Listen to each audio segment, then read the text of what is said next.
Se você é um fumador de maconha ou pretende dar uma pitada na maldita, esse vídeo é pra você.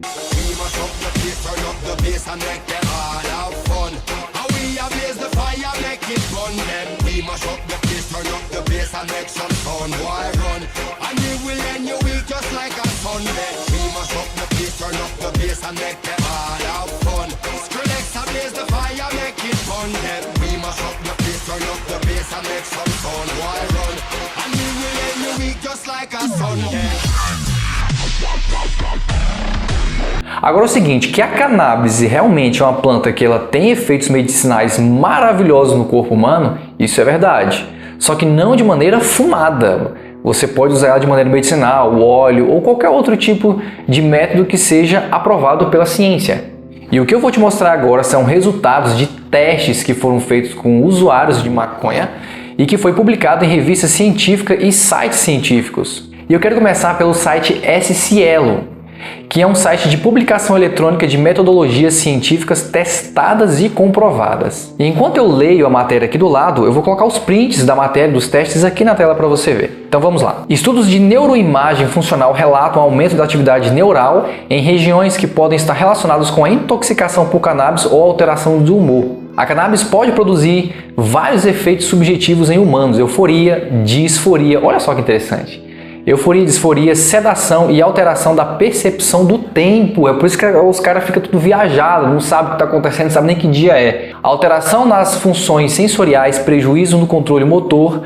É por isso que as pessoas não têm mais aquela coordenação motora, né? Prejuízo no controle motor. Do aprendizado e prejuízo transitório na memória de curto prazo, além de efeitos neurovegetativos, como boca seca. É por isso que aquela maldita dá uma sede, menino. Taquicardia, hipotensão postural. Efeitos adversos incluem crises de ansiedade, ataques de pânico e exacerbação de sintomas psicóticos existentes. Agora vamos aqui para o The Conversation. Só lembrando, galera, que o que eu estou mostrando para vocês aqui não é site aleatório, não é UOL, não é G1, não. Isso aqui são sites de publicações científicas, onde tem metodologias. O que é uma metodologia? É como se fosse uma receita. Ele tem que seguir passo a passo para poder chegar naquele resultado. É uma metodologia. Então, tem uma metodologia, foi testado com pessoas que são usuários de cannabis, né, de maconha, e fizeram comparação com pessoas que não usam a maconha. Então, eles chegaram a uma conclusão, fizeram a conclusão, né, como se diz, a finalização, né, daquele estudo, daquele teste, e fizeram também análises neurais de comportamentos e juntaram toda essa gama de informações e publicaram nesses sites de revista científica. Cannabis, como afeta a nossa cognição e a psicologia? Nova pesquisa, isso aqui saiu em 2022, ano passado. Vamos lá, nossa pesquisa, testamos a cognição de 39 pessoas com transtorno e comparamos com 20 pessoas que nunca ou raramente usaram cannabis. Mostramos que os participantes com a doença tiveram um desempenho significativamente pior nos testes de memória. Também afetou negativamente as suas funções executivas. O que são funções executivas? Por exemplo, vamos supor que você tem uma barra aqui de ferro e ela tem eletricidade. Quando você trisca nela, em milésimos de segundos, a informação passa por aqui, vai para o cérebro identifica que aquilo é algo nocivo, é perigoso, volta a informação e executa, tirar a mão, em milésimos de segundo. Então essas frações essas reações, na verdade, de reflexo, de execução, ela fica prejudicada pelo uso da cannabis, entendeu? E que são processos mentais que incluem o pensamento flexível. Agora, outra revista de neurociência. Efeitos da maconha não medicinal no neurodesenvolvimento de adolescentes e jovens. Olha só as partezinhas grifadas de amarelo. O aprendizado verbal, a memória e a atenção são mais consistentemente prejudicados pela exposição aguda crônica a cannabis. A memória verbal, a atenção e algumas funções executivas prejudicadas. Então a questão da memória e as funções executivas são as que parece que, nas pesquisas que eu vi aqui, são as que mais são afetadas, né? A maioria, 58% dos pacientes dessa revisão, segundo os autores, apresentou na urgência pelo menos um efeito psiquiátrico, entre eles ansiedade, alucinações, confusão, amnésia, inconsistência, ilusão paranoica e comportamento bizarro. Eu lembro de uma história, na época que eu ainda era do mundão, uns colegas meus estavam me contando sobre... Na época, inclusive tinha um grupinho deles que gostava de dar uma, sabe, de pegar as coisas dos outros. E aí eles viram um tapete, né, um tapete bonitão, enrolado, parece que a vizinha lá da rua deles pegou aquele tapete grandão, enrolou, lavou, né, enrolou e deixou encostado na parede para escorrer água. A vizinha saiu, tá.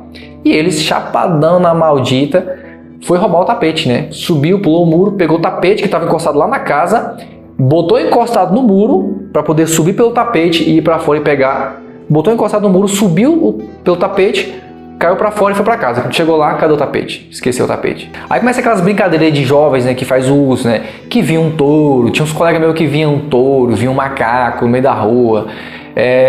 Começava a ver coisas bizarras, né? E isso aqui é o estudo que está mostrando. Olha só a continuação. Efeitos cardiovasculares, taquicardia, brandicardia, hipotensão, dor no peito, efeitos gastrointestinais, náuseas, dor abdominal, excesso de sede. Cara, é por isso que esses caras sentem muita sede. Eu também sentia muita sede na época que eu fumava. Só que quando eu fumava, eu não fumava de uma maneira igual eles fumam, né? Porque eu fumava pouco. O meu maior vício mesmo era cigarro. Eu bebia, fumava cigarro. Maconha era de vez em quando eu fumava, mas eu sentia um pouquinho dos efeitos, né? Não desses efeitos aqui, mas dos efeitos mais leves. E 24 óbitos por canabinoides sintéticos. Agora vamos aqui para o site Ciência e Cognição. Acompanhe comigo. Consequências neuropsicológicas do uso de maconha em adolescentes e adultos jovens. E eu já vou avançar aqui para as considerações finais, não vou ler toda a matéria. Olha o que as considerações finais diz, nessa parte grifada de amarelo. Essa revisão identificou, na literatura especializada, que o funcionamento cerebral e neuropsicológico em usuários graves de maconha poderia apresentar alterações significativas afetando funções associadas direta ou indiretamente ao córtex pré-frontal, como atenção, memória, aprendizagem, funções executivas, tomada de decisões, funcionamento intelectual e funções psicomotoras, mesmo após 28 dias de abstinência. Ou seja, vamos supor que você é um usuário de maconha, você parou de usar. Mesmo depois de 28 dias sem usar, sem nada, ainda assim apresenta esses efeitos. Imagina você no uso dela. Esses prejuízos podem afetar de maneira crucial a vida dos usuários, podendo afetar a motivação para a realização de atividades do cotidiano e mesmo prejudicar a aderência aos tratamentos propostos. Então, assim, para resumir esse vídeo, toda droga ela é uma porta de entrada para outras drogas. Então, quando a pessoa prega para você, mas isso não tem nada a ver, é só um pouquinho, tal. Eu, particularmente, vou dar o meu exemplo de vida. Eu cresci em um ambiente onde tinha, nas festas de natais, tinha aquele vinho lá na mesa, cantinha da serra, aquele botijãozão de vinho, vocês lembram? Então, nessas festas, né, de fim de ano, a criançada dava um golinho, ficava um pouco tontinho, e aquilo iria fazendo parte do costume, né, iria meio que se acostumando. Então você, quando já chegava na fase ali de 16 a 18 anos de idade, pelo menos onde eu morei, na comunidade onde eu cresci, era assim, era bem tradicional. A criança lá dava um golinho na bebida dos adultos e aquele golinho de vinho ia para um pouquinho de cerveja. Quando eu cheguei na minha fase adulta, comecei a beber cerveja porque eu já tinha experimentado quando eu era mais novo.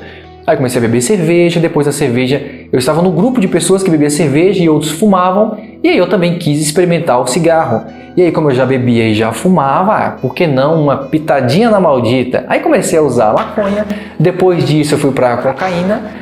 E quando eu pensei em usar crack, que é uma das piores, que era pelo menos uma das piores drogas na minha época, que geralmente o crack ele vicia muito rápido. Então, antes de eu começar a tentar pensar em usar crack, eu já tinha me convertido, já tinha ido para a igreja. Então, isso já fechou a porta para todas as outras drogas. Então, não caia nessa armadilha de que isso não faz mal ou algo do tipo. Você pode começar com maconha hoje e aí você vai pegar todos esses efeitos que eu te mostrei, vai prejudicar a sua vida. Você vai um dia chegar no nível que você vai ficar uma pessoa viciada. Nisso você vai começar a vender os bens, os móveis da sua casa, da sua esposa, da sua mãe para comprar droga. E nisso vai te levar para outras drogas, você vai para cocaína, dali você vai para o crack e vice-versa. e aí nunca mais você sai dessa vida. E eu queria pedir a você, se você já teve alguma experiência com algum tipo de droga, ou pode ser até mesmo álcool, se você já bebeu, fumou, já usou outros tipos de droga, se você tem alguma experiência parecida, comenta aqui. Outras pessoas irão assistir esse vídeo, irão ver os comentários, irão ver experiências de outras pessoas e irão ter aquilo como aprendizado. Então comenta aqui a sua experiência, ou se você não teve nenhuma experiência, mas você conhece alguém que tem uma experiência parecida, se você conhece um vizinho, um amigo ou algum conhecido que é usuário de droga e tem alguns efeitos bizarros ou estranhos, comenta aqui o que ele faz, como é que é a vida dele. E eu quero pedir também que você deixe seu like e eu te vejo no próximo vídeo.